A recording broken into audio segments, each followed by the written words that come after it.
Ai, terve! Tervetuloa Jonten puutarhaan.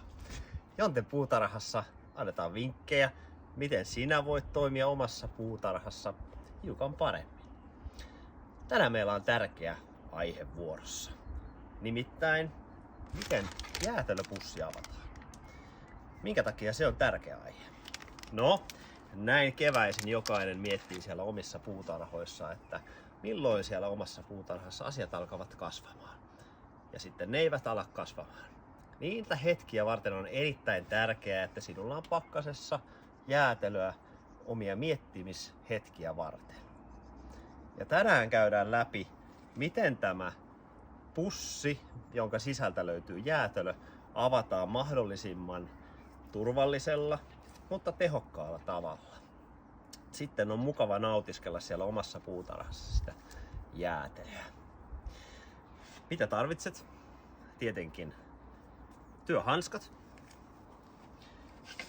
puukon sekä itse jäätelö. Tänään meillä on jäätelönä Classicin kerrossuklaa, yksi omista suosikeistani. Elikkä avataan puukko ja otetaan jäätelö käteen. Ja kannattaa tunnustella, että siellä sisällä varmasti on jäätelö. Olisi kovin noloa, jos siellä ei olisikaan jäätelöä. Ja sitten täytyy tehdä päätös, mistä lähdetään itse jäätelö avaamaan. Tai pikemminkin pussi.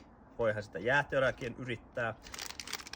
Minä tykkään aina vanhan liiton jäätelömiehenä avata täältä päädystä, jolloin sen jäätelön saa sieltä sitten kivasti omaan kätöseen.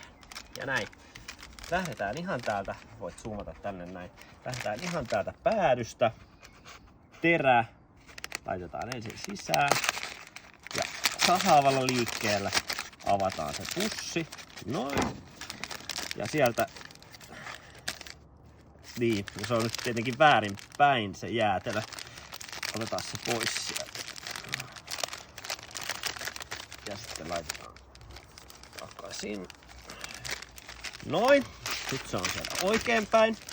Elikkä kun olet avannut sen pussin, niin sieltä löytyy kivasti se tikku, mistä se jäätelö otetaan. Ja nyt sen jäätelön saa sieltä helposti omaan käteen ja siitä voi lähteä syömään jäätelöä saman tien. Näin. Ei muuta kuin mukavaa kevättä kaikille. Hei hei!